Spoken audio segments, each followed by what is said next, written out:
Bonsoir et bienvenue dans cette première livraison d'actualité sur nos antennes de la RTNT, un journal qui partira de Glasgow où se tient la COP 26, les activités du président de la République et nos envoyés spéciaux. Ce journal fera également la ronde de l'actu en République démocratique du Congo. Aussi, le Premier ministre a eu une réunion d'urgence avec le haut cadre de l'armée ainsi que le ministère concerné sur la question de l'incursion de Maï Maï ce matin à Bukavu dans les Sud Kivu. De partout où vous nous suivez, soyez le bienvenu dans ce journal. Tout d'abord, direction la Glasgow, cette activité plutôt du président de la République avec la signature des activités, plutôt la signature de contrat à la COP 26. COP 26, les travaux se poursuivent sans désemparer à Glasgow, en Écosse, avec la brillante participation des chefs d'État et des gouvernements à cette grande conférence des Nations Unies sur le climat. Lors des discussions sur les infrastructures et le climat, le chef de l'État, Félix Antoine Tshisekedi Tshilombo, président des exercices de l'Union africaine, est intervenu aux côtés de son homologue des États-Unis d'Amérique, Joe Biden, et du Premier ministre britannique Boris Johnson pour relever l'importante problématique du développement des infrastructures sur le continent africain avec la volonté de reconstruire un monde meilleur et plus durable. Le président de la République en a appelé à de nouveaux choix, mieux de nouvelles stratégies innovantes face à la situation financière alarmante des États africains qui ont du mal à atteindre le seuil du développement en infrastructure. C'est dans cette optique que le chef de l'État a notamment indiqué que la RDC s'est investie dans une approche particulière en combinant le développement de ses ressources minières avec celui des infrastructures essentielles. Et le président Félix Antoine Tshisekedi de renchérir, l'Afrique et la RDC sont prêtes à engager des discussions immédiates sur un portefeuille de projets d'investissement concrets et catalytiques transcendant tous les obstacles possibles et imaginables jusqu'à leur réalisation. Voilà, vous venez de suivre là les activités du président de la République à la COP 26. C'était la problématique du développement des infrastructures des infrastructures sur les continents africains qui aspirent à un monde meilleur qui a été relevé par le président de la République, Félix Antoine Tshisekedi. Encore un autre sommet de chefs d'État sur la forêt et la gestion de terres qui s'est tenu à Glasgow en Écosse. Je le disais, la République démocratique du Congo, pays solution pour la planète et le développement durable pour la survie de communautés locales et peuples autochtones. Depuis Glasgow, notre envoyé spécial, Néné Maïzana, pour le reportage.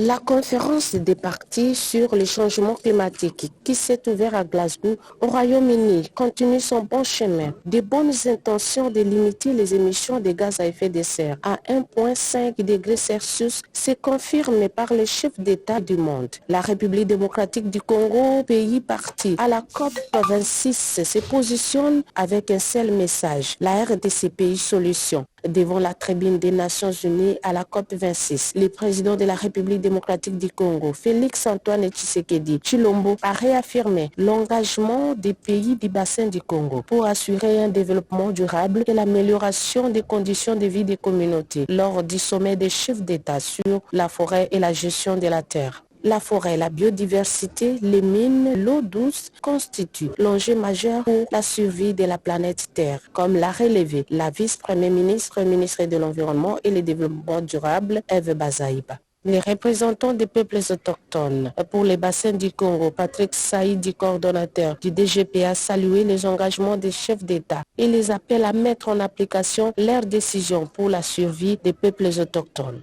Les promesses financières que vous faites et la volonté politique que vous affichez ici à Glasgow doivent maintenant se matérialiser sur le terrain. Des mécanismes efficaces doivent être mis en place pour garantir que les ressources mobilisées atteignent véritablement et prioritairement les communautés autochtones et locales. Les observateurs avertis attendent les résultats de la COP 26. En rapport avec cette incursion que vous avez certainement suivie depuis ce matin de rebelles Maï Maï à Bukavu dans le sud Kivu, le Premier ministre Jean-Michel Sama Lukonde a tenu cet avant-midi une réunion d'urgence de sécurité avec le haut responsable de l'armée et de ministère sectoriel. En récit de Pati Tondangou, Marcel Moubenga et bienvenue Lusala. La vague de violence qui a plongé la ville de Bukavu dans l'insécurité totale dans la nuit de mardi 2 novembre à mercredi 3 n'a pas laissé indifférent le Premier ministre Jean-Michel Sama Lukonde Kyenge qui a présidé en urgence une réunion du Conseil de sécurité ce mercredi 3 novembre 2021 à la primature. Depuis ce matin, dans la ville de Bukavu, il y avait des agitations parce que la ville a été attaqué par quelques assaillants et son Excellence Monsieur le Premier ministre a bien voulu que nous les deux ministres devant vous et l'ensemble de nos services nous puissions nous retrouver pour examiner la question par rapport aux éléments que nous aurions tous obtenus de nos différents services œuvrant dans la province du Sud Kivu et plus particulièrement dans la ville de Bukavu. C'est ainsi que nous nous sommes retrouvés et nous venons de faire l'analyse de la question. Tout ce que l'opinion peut retenir, c'est que la situation s'est calmée sous contrôle de nos forces armées et de la police nationale congolaise. Et nous invitons nos services à davantage veiller sur cette question de manière à maintenir la paix et l'ordre dans la ville de Bukavu et dans le reste de la province. À la dernière nouvelle, la ville de Bukavu a retrouvé son calme. La population commence à vaquer à ses occupations. Le Conseil de sécurité a tenu une réunion de sécurité sur place à Bukavu dans le sud Kivu. Images et commentaires. Devant la presse nationale et internationale, le gouverneur du Sud Kivu, Théo Kassi, a fait le bilan de l'attaque de la ville de Bukavu par des assaillants non autrement identifiés. Dans ces affrontements, on a tué 6 assaillants, 4 blessés, 36 assaillants capturés qui sont devant vous. On a récupéré 14 armes de guerre et malheureusement, de notre côté, nous avons perdu 3 hommes. La situation aujourd'hui de la ville de Bukavu est sous contrôle. À l'occasion, le chef de l'exécutif provincial a annoncé une panoplie de mesures pour protéger la ville de Bukavu et demander à la population de collaborer avec les services de sécurité pour que l'ennemi soit traqué jusque dans ses derniers retranchements. Les mesures ont été prises pour traquer les assaillants dans leurs retranchements. Les enquêtes se poursuivent pour identifier les auteurs matériels et intellectuels de cette situation, afin de dégager les responsabilités pour en répondre devant la justice. Le président de la République, chef de l'État, suit cette situation de près et l'ensemble du gouvernement national. Bukavu n'est pas tombé et les activités ont repris. Le gouverneur de province, Théo Kassi, accompagné de membres du Conseil provincial de sécurité, a fait la ronde de la ville dans les 3 communes où il a communié avec ses administrés. Il les a appelés à vaquer librement à leurs occupations car les forces armées de la RDC et la police nationale congolaise veillent nuit et jour. À Bagira, Kadutu, Panzi et Nyawera, la population a ovationné le gouverneur de province en itinérance dans la ville de Bukavu. Pendant ces temps, ici à Kinshasa, la capitale, le ministre des Affaires sociales, Modeste Mutinga Mutushai, a ouvert l'atelier sur le projet de sortie des enfants de la chaîne de production du cuivre de cobalt dans les provinces du Haut-Katanga et le Lualaba. Cet atelier a connu la participation de l'Institut national de statistique. Edith Chala nous en parle. En collaboration avec l'Institut national de la statistique INS et l'Observatoire congolais de développement durable OCDD, Modeste Mutinga, ministre des Affaires sociales, l'Action humanitaire et Solidarité nationale, a lancé l'atelier de validation du manuel de suivi et évaluation déployé sur web et du rapport d'établissement de la situation des références. Dans son intervention, le ministre Modeste Mutinga s'est étendu sur l'impératif du bien-être alternatif des enfants et jeunes impliqués dans la chaîne d'approvisionnement du cobalt. La finalité de toutes ces activités intellectuelles, et de permettre au ministère des Affaires sociales, Action humanitaire et Solidarité nationale, et aussi va permettre au FNPSS d'avoir des outils nécessaires pour assurer la prise en charge des vulnérables. Ce projet couvre les provinces de Lualaba, du Haut-Katanga, qui détiennent plus de 65% de réserves mondiales du cobalt. Il appuie la mise en œuvre de la stratégie nationale de sortie des enfants de la chaîne de production des minerais de cuivre et de cobalt dans les provinces du Haut-Katanga et du Lualaba, avec à la clé la réduction de la vulnérabilité économique des ménages à travers la promotion des coopératives de ménages pour la promotion des coopératives agricoles et d'entrepreneuriat. La nouvelle loi relative aux télécommunications et aux technologies de l'information promulguée récemment doit être mise en exécution. Le ministre de Pété-Antique, Augustin Kibasa-Maliba, a mis autour d'une table les acteurs majeurs du secteur de télécommunications et communications numériques. L'objectif est de discuter sur l'applicabilité ainsi que son impact sur terrain. Nono Mansekou, Guilhem Mukunga pour le reportage.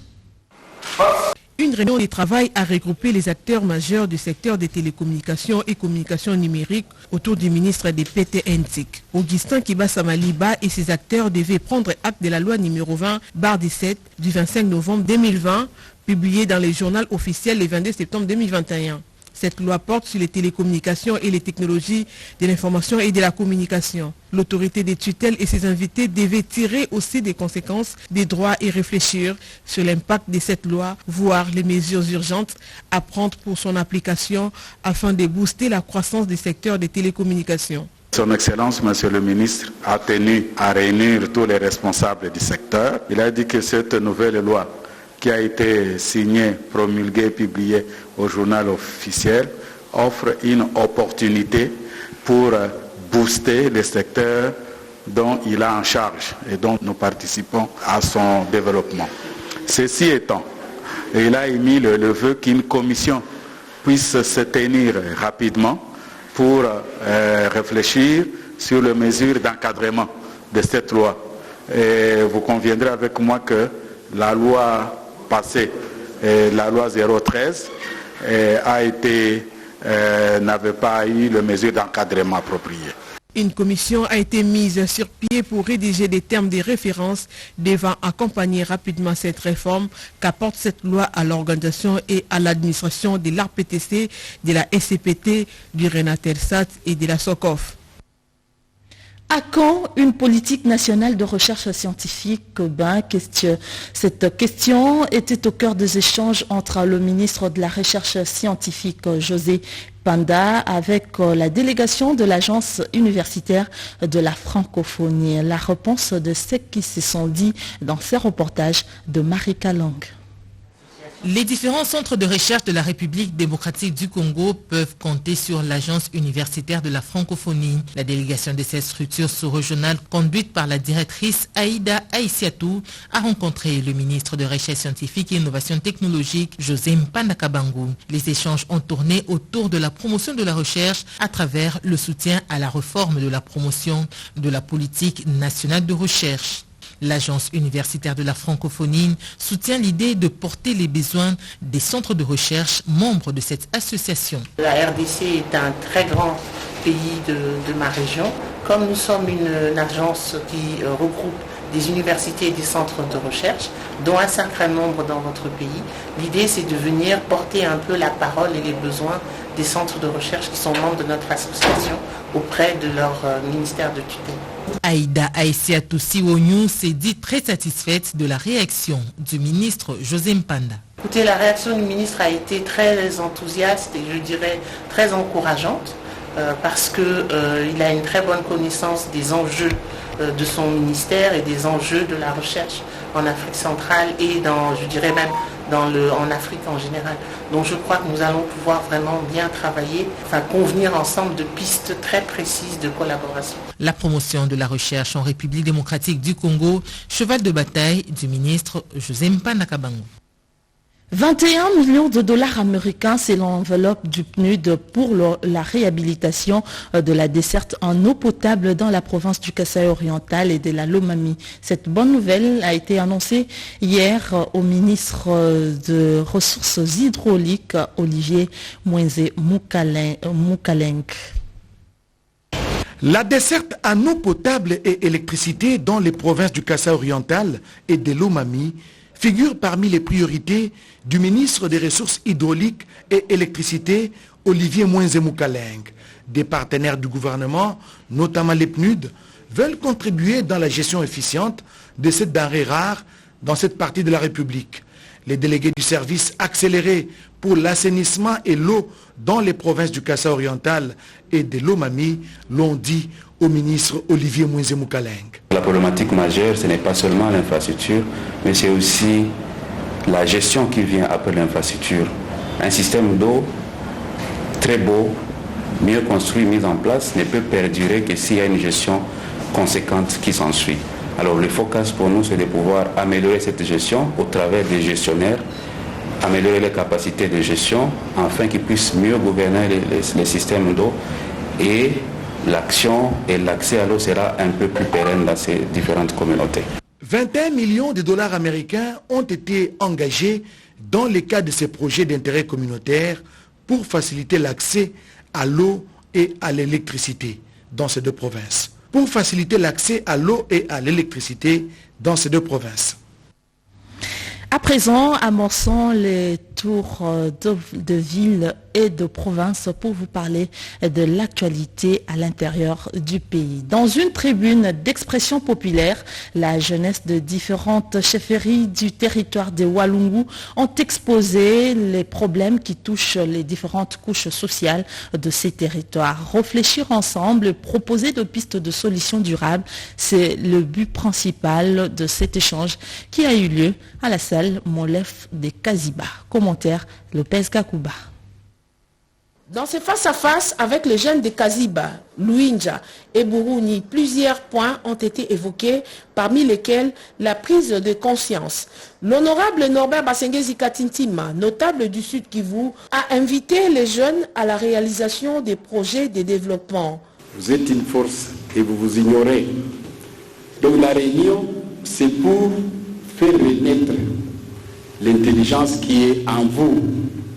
Mais il faut qu'il y ait cet échange-là et connaître les gens. Parce que quand vous ne dites rien, vous commencez à vous plaindre pour vous plaindre. À ce moment-là, cette plainte ne fera pas plaisir.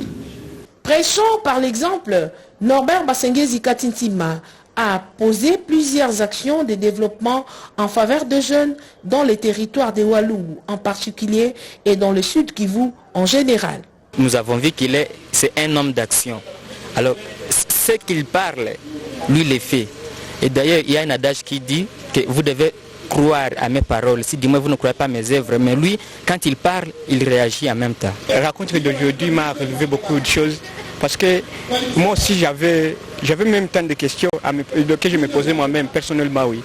Mais quand l'honorable a répondu aux questions qui ont été posées, moi aussi je me suis retrouvé que ma question a été répondue également. Au sujet des arriérés de balayeurs de la ville de Kinshasa et ceux qui font le tout travaux, le gouvernement congolais a payé un mois seulement de leurs arriérés. Le Bureau central de coordination et de contrôle BCECO en sigle n'use d'aucun manœuvre. Il respecte par contre la procédure. Les directeurs techniques de cette structure font une mise au point dans ce reportage de Rodé Panda. Projet d'assainissement pour la lutte contre l'insalubrité dans la ville de Kinshasa existe depuis 2012. La main-d'œuvre est assurée par les TT Tout Travaux. Le gouvernement congolais avait confié la gestion de ce projet au Bureau central de coordination et de contrôle BCECO. Clôturé officiellement depuis octobre 2019, les arriérés de paiement ont demeuré sans suite. Aujourd'hui, le gouvernement congolais a ordonné la paye du seul mois de mai 2019. Il n'y a pas donc une quelconque manœuvre entretenue par les BCECO. Le Bureau central de coordination et de contrôle ne respecte que la loi et la procédure. Les directeurs techniques du BCECO donnent des éclaircissements à propos. Vous savez, c'est un projet d'assainissement qui est étalé sur plusieurs communes, il fallait qu'on mette une politique, une méthodologie pour atteindre le résultat. Et balayer toutes les communes, les assainir. Le bailleur dans le cas du projet d'infiltration de la ville, c'est le gouvernement de la République. C'était le ministère des Finances. Aussi longtemps que le ministère met les moyens à votre disposition, on devait respecter et payer. À aucun moment qu'il ait mis à notre disposition les moyens du projet, on ne l'a pas fait. D'ailleurs, ça ne pouvait pas marcher. Le gouvernement n'a donné que l'argent pour payer le seul mois de mai. Et c'est ce que nous sommes en train de chercher à payer. Avec des documents à l'appui, c'est ça les circuits officiels. Tout ce qui est en train d'être dit en dehors de ces circuits officiels, ça ne nous engage pas. Nous avons un procès verbal qui a été signé avec les structures. C'était le 19 octobre. Tous se sont engagés pour s'inscrire dans cette vision d'aller payer les TT à la banque. On leur avait demandé de ramener le plus rapidement les listes pour qu'on le vérifie, qu'on le confectionne correctement, qu'on envoie au paiement acquis de droit. Mais ça a pris 10 jours.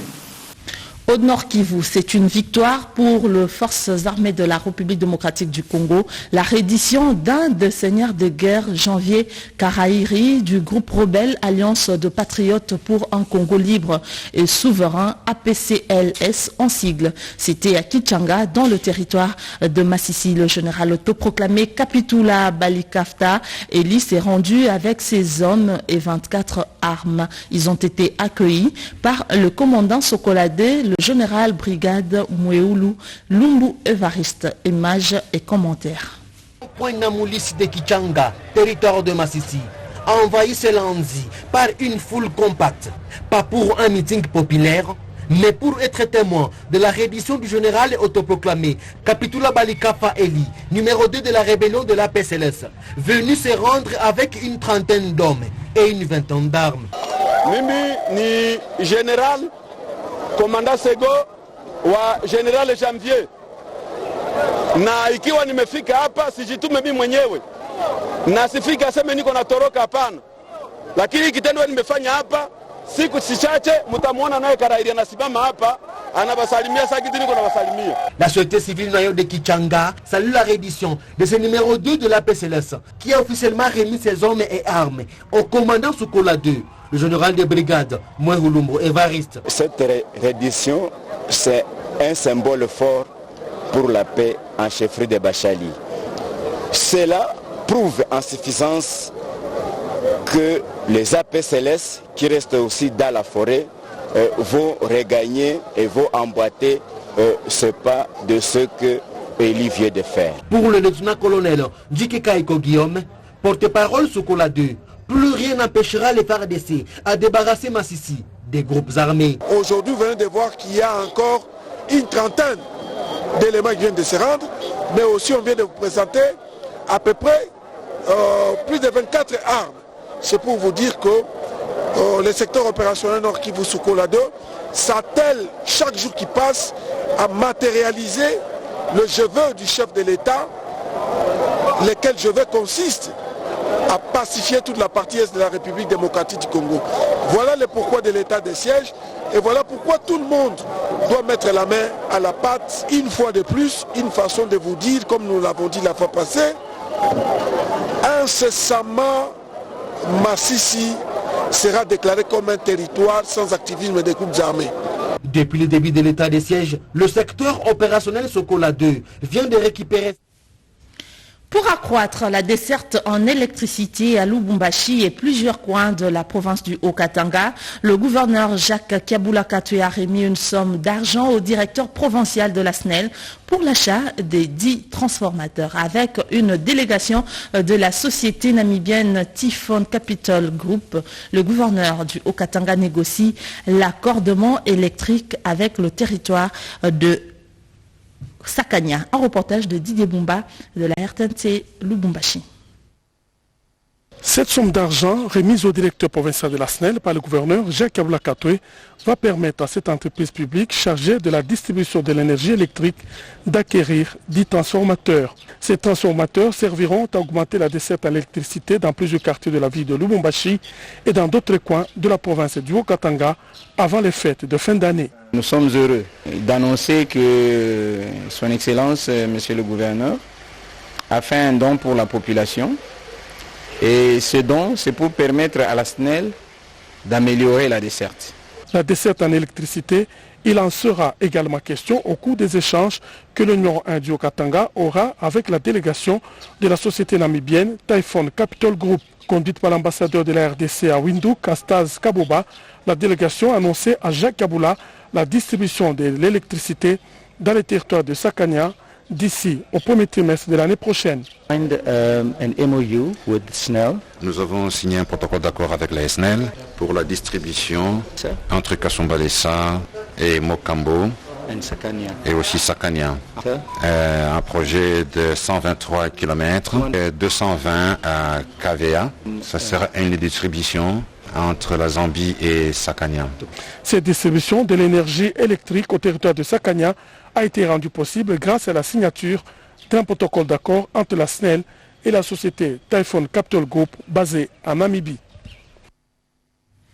Quittons l'Est de la République vers l'Ouest. Le déploiement de médicaments et vaccins dans le milieu reculé et enclavé pose souvent un problème dans le secteur de la santé. Un projet de facilitation de ce mouvement est étudié au Congo central. Voilà qui explique la présence de la délégation du ministère de la Santé dans cette province. Elle a rencontré le gouverneur par intérim, Justin Luemba. Les détails sont de nos confrères de la RTNC Matadi. Sous la conduite du ministre provincial de la Santé, Chrysoli Mawete, la délégation mixte du ministère national de la Santé et partenaires évoluant dans le domaine du déploiement de vaccins dans les zones de santé difficilement accessibles échange avec le gouverneur intérimaire du Congo central mardi 2 novembre 2021 dans son cabinet de travail. Au cours de cette audience de présentation de civilité, le directeur national adjoint du programme d'approvisionnement en médicaments essentiels présente l'agenda de la dite délégation pour la partie ouest du pays. La mission conjointe, ministère national de la Santé, le partenaire Villagerie. Ce partenaire appuie la province dans le projet Drone. La province, par le biais de la division provinciale de la santé, a déjà choisi des zones de santé, des sites qui sont à accès difficile, aux environs d'une soixantaine, qui seront desservis par ces drones. Après avoir étudié les quantités de médicaments à amener à ces sites, on va déterminer le nombre de rotations que ces drones pourront faire pour pouvoir desservir ces zones de santé. La deuxième partie de la mission, c'est dans la mise en œuvre de la charte de revue des investissements de la chaîne d'approvisionnement. Saluant la volonté manifeste du chef de l'exécutif provincial Justin Luemba Makosso de s'approprier de ce programme visant la transformation des prestations des services de santé en vue d'atteindre toute la population, la délégation est satisfaite. Nous sommes comblés. Parlons à présent de la sécurité de la faune et de la flore en République démocratique du Congo. Comment amener les communautés locales et le parc de la Garamba à une cohabitation pacifique? Cela se passerait certainement par le vouloir de tous à la conservation de la nature. D'où cette sensibilisation et vulgarisation des députés provinciaux du Haut-Ouélé à la loi irrélative. Tamas Essolé Kessolé Kaya de la RTNC Haut-Ouélé pour le reportage. Ouverte par le speaker de l'organe délibérant du Haut-Uélé, honorable Afonde Afongenda Sumbu, cette séance de sensibilisation organisée avec l'appui de l'UNESCO et de l'Union européenne se veut une opportunité de dissiper tous les malentendus qui planent sur la gestion du parc La Garamba, comme l'explique le professeur Richard Mugissa. Quand on parle du complexe de La Garamba, on fait allusion à deux types d'aires protégées. D'un côté, nous avons le parc dans lequel aucune activité humaine n'est autorisée à part le tourisme, la recherche, et nous avons les domaines de chasse, de Azande, Gangalana Bodio et Mondomissa, dans lesquels les communautés peuvent ramasser les bois morts qui sont donc tombés sous le coup de vent. Ils peuvent aussi couper du bois mais pour usage domestique. Les gens peuvent aussi ramasser des produits forestiers lignés, pratiquer aussi en toute liberté l'agriculture et l'élevage, tout en veillant à ce que cette activité soit compatible aussi avec la conservation. Message bien perçu, conclut l'honorable président qui invite les députés provinciaux à bien jouer désormais leur rôle. Comme délégué auprès de notre population afin de les édifier de l'importance du parc national. Pour leur part, les élus provinciaux, à l'exemple de Médard Liki du territoire de Faradje, riverains au parc, saluent l'organisation de cet atelier. Les parcs et la population riveraine, nous sommes conviés à vivre en harmonie. Nous aussi les élus, nous allons descendre pour que nous puissions aussi édifier notre population. Avec Émile Zola, Rodépanda, Junior Louyeye, ils ont assuré la partie technique de ce journal. Au nom de toute l'équipe rédactionnelle, nous vous disons merci de nous avoir suivis. À 20h, Françoise Bouela vous reviendra sur ce même